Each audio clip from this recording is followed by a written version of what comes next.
Buen día, mi nombre es Magdalena Lira Espinali, soy médico infectólogo y trabajo en el Hospital San Pablo de Coquimbo. Y el día de hoy vamos a conversar sobre el tratamiento antiparasitario en enfermedad de Chagas.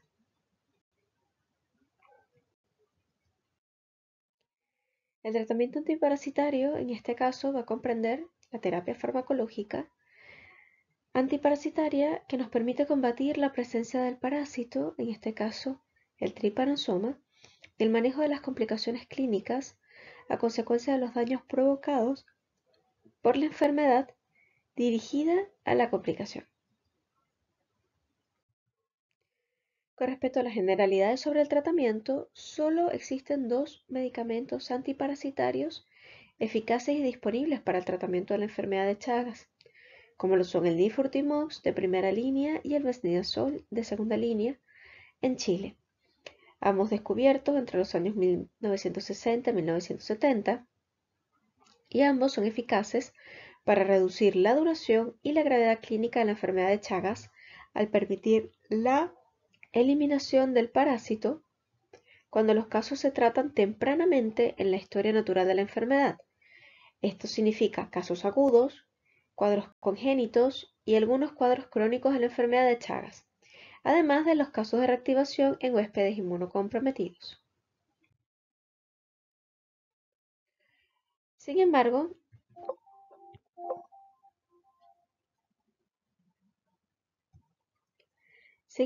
los esquemas terapéuticos disponibles pueden provocar reacciones adversas no deseadas y la interrupción del tratamiento por parte del paciente en base a estos efectos adversos.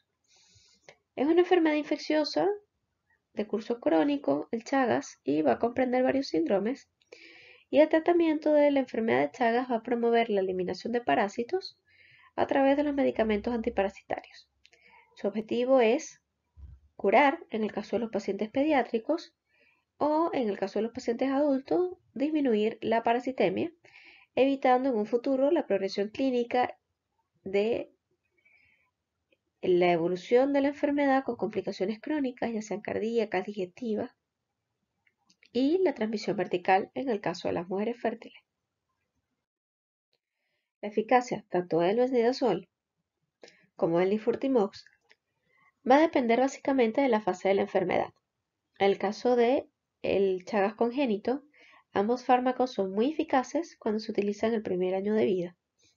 En el caso de la fase crónica reciente, dígase pacientes menores de 10 años, y también pudiera comprender niños hasta los 12 años, el porcentaje de curación puede alcanzar hasta el 60%. Sin embargo, en la fase crónica tardía, que son aquellos pacientes que han tenido el parásito por al menos 2 décadas o más, la tasa de curación baja significativamente a entre un 20 a 40%. Pero esto solo puede establecerse después de un periodo significativo de seguimiento. ¿Cuáles son los objetivos del tratamiento? En este caso nos vamos a enfocar en los pacientes adultos. Son eliminar o disminuir la presencia del parásito en las personas infectadas, el control de la transmisión vertical, en el caso de las mujeres en edad fértil, disminuir la probabilidad de desarrollar patologías cardíacas y digestivas, la curación en casos de fase aguda, mejorar la calidad de vida del paciente con Chagas a futuro y contribuir con la interrupción de la cadena de transmisión del Trypanosoma cruzi, en este caso de la transmisión vertical.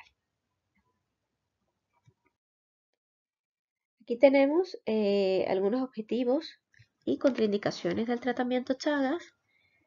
En el caso del Chagas agudo, tenemos todos los grupos, ¿ya?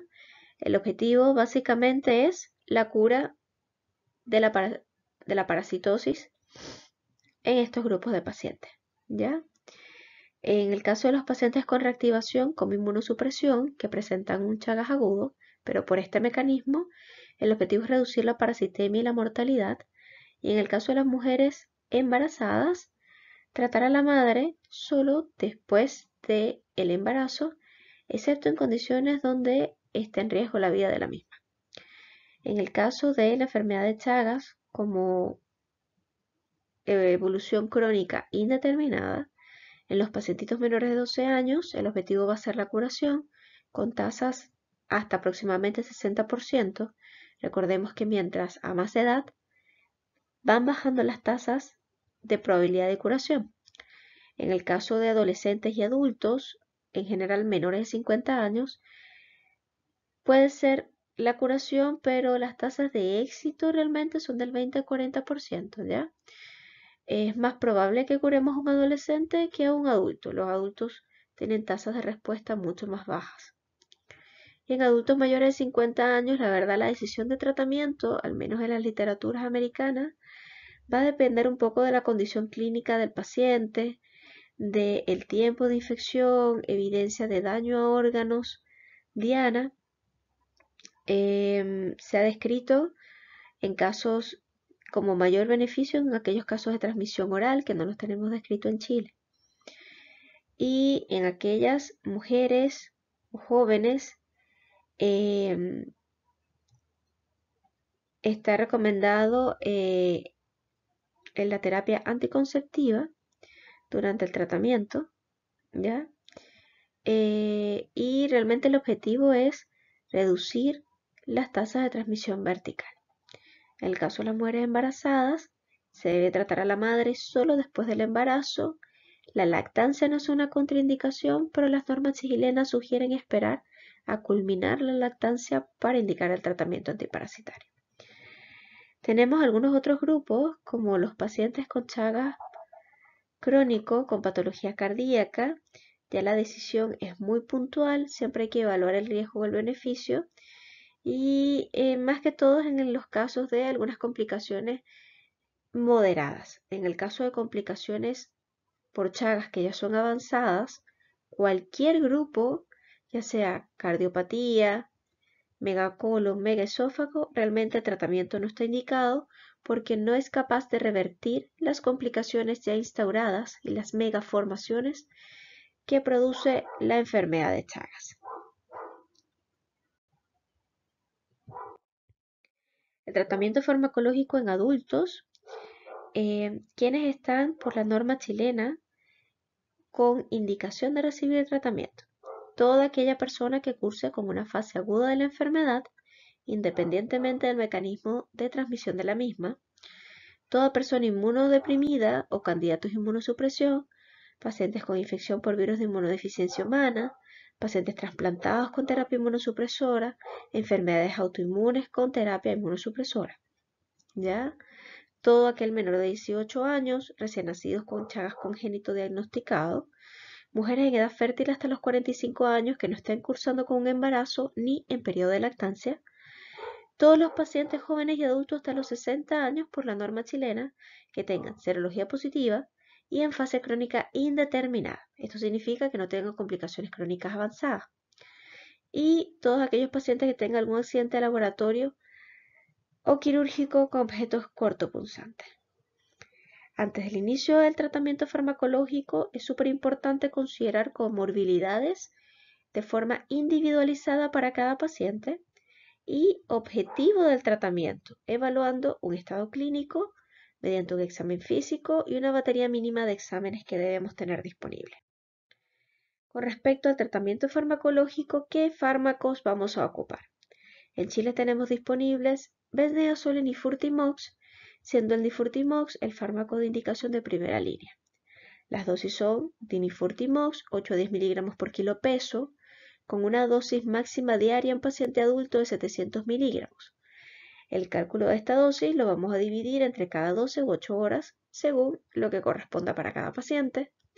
El Vesdezole, la dosis diaria es de 7.5 miligramos por kilo peso día, y la dosis máxima diaria es de 300 miligramos.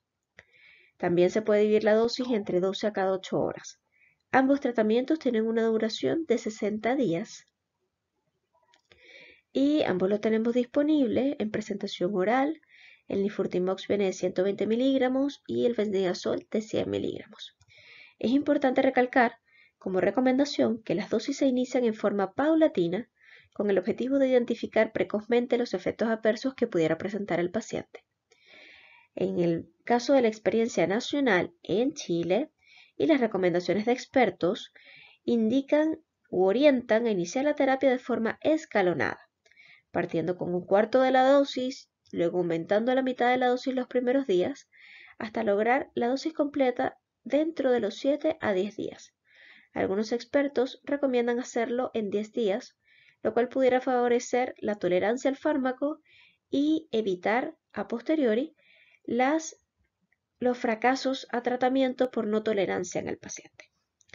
En caso de que el paciente suspenda su tratamiento antes de 7 días por cualquier motivo, por cualquier causa, que no corresponda a una reacción adversa al medicamento que sea severa, debe reiniciar la terapia comenzando desde el día que fue suspendido. Con respecto a la tolerancia y al RAM, debemos tener en cuenta lo siguiente. El nifurtimox y besnidazol pueden provocar reacciones adversas. La mejor tolerancia es en niños menores de 12 años. Paciente pediátrico generalmente no tiene conflictos o problemas con RAM por el tratamiento para Chagas. El nifurtimox se va a asociar principalmente, más que todo en adultos, a pérdida de peso y efectos adversos psiquiátricos. El besnidazol tiene más frecuentemente reacciones adversas cutáneas y también puede tener neurológicas, como neuropatías. Con ambos fármacos, los adultos tienen casi el doble de frecuencia de reacciones adversas, hasta un 55% con besnidazol y 60% con nifurtimox, en comparación de la población pediátrica, que puede alcanzar reacciones adversas del 25% con besnidazol y 29.3% con nifurtimox. La tasa de interrupción es ligeramente mayor para nifurtimox en niños, 4%, y 7.4% con nifurtimox.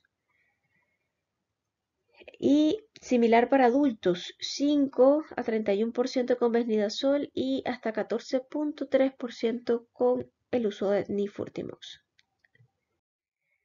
Con respecto a las contraindicaciones que emanan de las normas chilenas para el tratamiento farmacológico para el Chagas, vamos a tener contraindicaciones absolutas y contraindicaciones relativas. Es por eso importante individualizar cada caso para saber en qué parte puede estar nuestro paciente y si puede beneficiarse o no del tratamiento Chagas. En el caso de las contraindicaciones absolutas, están toda mujer embarazada, toda mujer que esté ofreciendo lactancia materna a sus hijos, hipersensibilidad conocida al fármaco antiparasitario. En el caso de personas con enfermedades, debemos tener en cuenta antecedentes de enfermedades hematológicas o daño crónico, como por ejemplo con insuficiencia renal, daño hepático o pulmonar. Pacientes con cardiopatías chagásicas crónicas graves, alteraciones estructurales cardíacas, insuficiencia cardíaca ya establecida o terminal, son pacientes que tienen contraindicación para el tratamiento de Chagas. Sin embargo, hay algunas alteraciones iniciales, por ejemplo, alteraciones en el sistema excitoconductor, fácilmente documentables en un electrocardiograma, donde no hay un daño cardíaco estructural importante, y estos pacientes pueden considerarse para terapia pensando en que pudiera frenar tal vez la progresión del daño al sistema excitoconductor cardíaco. En el caso de alcoholismo inveterado, por el efecto antabús del Difortivox al combinarse con alcohol, adicciones a drogas que nos van a complicar la correcta toma del tratamiento, así como asistencia a controles, y todo paciente que rechace de forma voluntaria e informada el tratamiento. En este caso deben ser personas de mayores de 18 años o padres o representantes en caso de menores de edad. También las megaformaciones importantes como el megacolon y el megaesófago son contraindicaciones para el tratamiento Chagas porque, como ya les comenté, estas megaformaciones no revierten con tratamiento, así que no hay beneficio. En el caso de las contraindicaciones relativas, se evalúan persona a persona y debemos evaluar algunas como personas en las cuales no se puede asegurar el control sistemático o en forma adecuada por temas geográficos, ruralidad, motivos laborales, económicos, durante los meses que dura el tratamiento, por ejemplo, temporeros, mineros, trabajo por turno, etc. Enfermedades mentales graves como esquizofrenia, depresión, demencias, convulsiones u otros trastornos neurológicos, que además de que se sospeche mala adherencia o posible mala adherencia, también pueden verse descompensaciones asociadas al tratamiento si estos pacientes estén bajo tratamiento psiquiátrico. Los pacientes operados de complicaciones de enfermedades digestivas y con marcapaso pudieran considerarse para tratamiento si es que tienen alguna otra complicación de inicio precoz. Por ejemplo, paciente operado de megacolon que presente trastornos del sistema excitoconductor. No vamos a tener beneficio para la parte digestiva, pero pudiera haber un beneficio para la parte cardíaca. Y sospecha de baja adhesión a tratamiento. Efectos adversos del tratamiento Chagas en adultos, entre un 25 a 30% de los pacientes que van a tomar el tratamiento puede tener efectos adversos. La mayoría son leves, no requieren suspensión, solamente vigilancia, acompañamiento y seguimiento y educación al paciente. Esto es súper importante porque la mayoría de estos efectos secundarios son bastante tolerables, son molestias muy leves que nos permiten completar sin conflicto el antiparasitario. Para una adecuada terapia es importante monitorizar la respuesta de cada paciente al tratamiento, identificación de aparición de reacciones adversas oportunas. Importante, insisto, educar al paciente antes del inicio de la terapia para que sepa reconocerlas, sepa identificar qué tan graves pueden ser y poder avisar o notificar de forma oportuna al personal que está ofreciendo el tratamiento para poder ser evaluado y corregida alguna situación si es necesario. Las reacciones adversas comienzan a partir de la primera o segunda semana de tratamiento. Es importante por eso los controles seriados. La norma nos indica al menos cada 15 días. Durante estos 60 días es importante explicar mucho al paciente cuáles son los criterios de alarma, cuáles son las RAM graves y tranquilizarlos en el caso de reacciones adversas menores. Reacciones adversas leves y moderadas, vamos a tener vómitos que no respondan a tratamiento, pérdida de peso mayor a 5%, trastornos digestivos como náuseas, vómitos, diarrea, epigastralgia, digestión abdominal que nos impidan la toma de la terapia, cefaleas, irritabilidad, insomnio, trastornos del ánimo, pérdida del equilibrio, pérdida de la memoria. No es que el paciente adquiera una pérdida completa de la memoria, son olvidos de cosas de la vida diaria, de la cotidianidad. El paciente, por ejemplo, olvida si pagó las cuentas, si cerró con llave la casa, si apagó la estufa, cosas de la rutina. Puede presentar también dispepsia, fiebre, artralgias, mialgias y fatiga, que deberían ser de corta duración y autolimitadas. En caso de alguno de estos síntomas, el manejo puede ser bajar la dosis del fármaco por 2 o 3 días y luego reiniciarlo, y según la evolución médica del tratante, evaluar si corresponde o no reiniciar. En caso contrario, tal vez suspender de forma temporal. En caso de que haya síntomas molestos como alergias o rash cutáneo que sean de intensidad leve, podemos aplicar antihistamínico. En caso de molestias gástricas, inhibidores de la bomba de protones como omeprazolo derivados y analgesia en caso de cefalea, por ejemplo, paracetamol.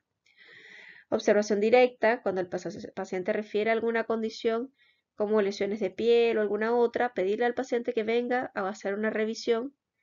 Así no corresponde a su control, puede ser muy favorable para el paciente hacerlo, y control frecuente, y en caso de que sean centros de más baja complejidad, derivar el caso si es que detectamos alguna complicación importante que requiere un manejo más avanzado. Las reacciones adversas graves van a comprender la suspensión del fármaco y evaluación de hospitalización al paciente o seguimiento estricto de forma ambulatoria. Algunas reacciones de este tipo pueden ser severo o importante en piel y mucosas, en este caso el síndrome de Steven-Johnson, evidencia de pancitopenia, anemia o trombocitopenia importantes, hay límites que podemos evaluar, elevación de transaminasas con aumento de pruebas hepáticas 3 veces por encima de los niveles normales, una pérdida de peso mayor al 15%, eosinofilia. No está determinado en las guías qué porcentaje de eosinofilia es indicativo de suspensión del fármaco. En general, evaluar la progresión de los eosinófilos en todos los hemogramas control, síntomas acompañantes y qué tan significativa es la eosinofilia.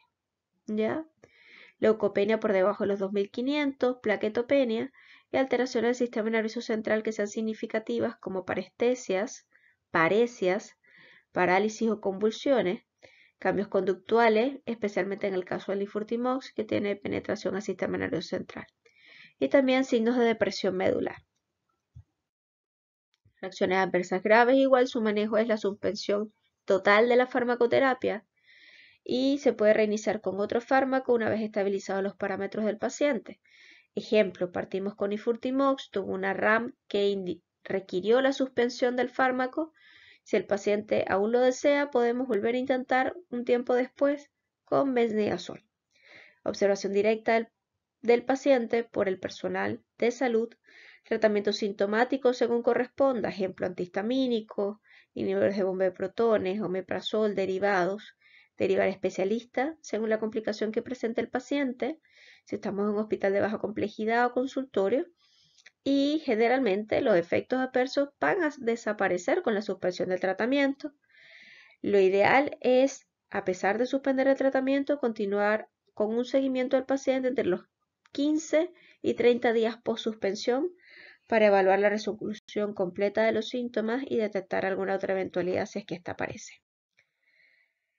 Acá otro pequeño resumen de las reacciones adversas que tenemos en las guías emanadas del MinSal, como erupciones cutáneas, ya generalmente puede ser eritema, que no va a ser bulloso, puede ser pruriginoso, puede ser localizado, puede ser generalizado, cada paciente es diferente y en ocasiones puede administrarse antihistamínico, en ocasiones vamos a tener que suspender el tratamiento por completo y en los casos más moderados a graves tal vez indicar corticoterapia e hidratación. Las alteraciones digestivas pueden ser variables, la más frecuente es aumento de las transaminasas. Recordar que en el caso de que éstas superen 3 veces el nivel basal máximo indicado por su laboratorio, tienen indicación de suspensión y pueden ayudarnos algunos fármacos tipo procinéticos en caso de otros síntomas, como metoclopramida, domperamida, molestias gástricas, omeprazol, alimentos ricos en grasa pueden favorecer la mejoría de los síntomas. Alteraciones neurotóxicas periféricas, puede haber parestesias, zonas plantares, palmares, entregar analgésicos, vitamina B también pudiéramos indicar, y en casos de mediana complejidad o grave complejidad debe ser derivado a neurología. Alteraciones que afectan el sistema nervioso central, si son intensidad mediana o alta, ejemplo convulsiones o paresias, deben ser evaluadas por neurólogo y suspender medicamento obviamente, y en el caso de alteraciones hematológicas, considerar un cuadro grave en base a los criterios que dijimos, ¿ya? Interrupción del tratamiento inmediata y derivación a hematología. Ya para ir terminando, tenemos este resumen de efectos adversos que pueden ser asociados a Mesnidazol y Nifurtimox, más o menos lo mismo que ya les habíamos comentado, evaluando la frecuencia según el fármaco ocupado. En el caso de Mesnidazol, los más frecuentes son los RAM dermatológicos, generalmente con cuadros locales, que tienden a no ser tan severos, ¿ya? Pero que deben ser vigilados. Igual pueden haber cuadros de severidad importante que van a requerir hospitalización. En segundo lugar, con el Mesnidazol vamos a tener alteraciones digestivas y posteriormente neurológicas y hematológicas. En el caso del Ifurtimox vamos a tener principalmente complicaciones digestivas, son las más frecuentes, anorexias, náuseas, vómitos, pérdida de peso por pérdida del apetito, por lo cual es súper importante vigilar el peso del paciente durante el tratamiento y mantener una ingesta adecuada de alimentos. El fármaco produce pérdida del apetito y el paciente les va a decir que realmente no tiene nada de ánimo de comer. En el caso del Infurtimox también tenemos trastornos psiquiátricos, pueden ocurrir hasta un 22% de los pacientes, podemos tener cuadros depresivos, ataques de pánico, trastornos de agitación psicomotora, también se han visto trastornos del sueño. Hemos visto pacientes, más que todo cercanos ya 50, 60 años ya, con trastornos como insomnio o somnolencia. Y otros cuadros neurológicos pueden ser dolor de cabeza, irritabilidad, mareos y neuropatías periféricas o parestesias, que pueden tardar un par de semanas en recuperar y que pudieran requerir ser evaluadas por un neurólogo. Esta es la última lámina para terminar. Espero que les haya sido provechosa la clase y cualquier consulta estamos disponibles en la capacitación.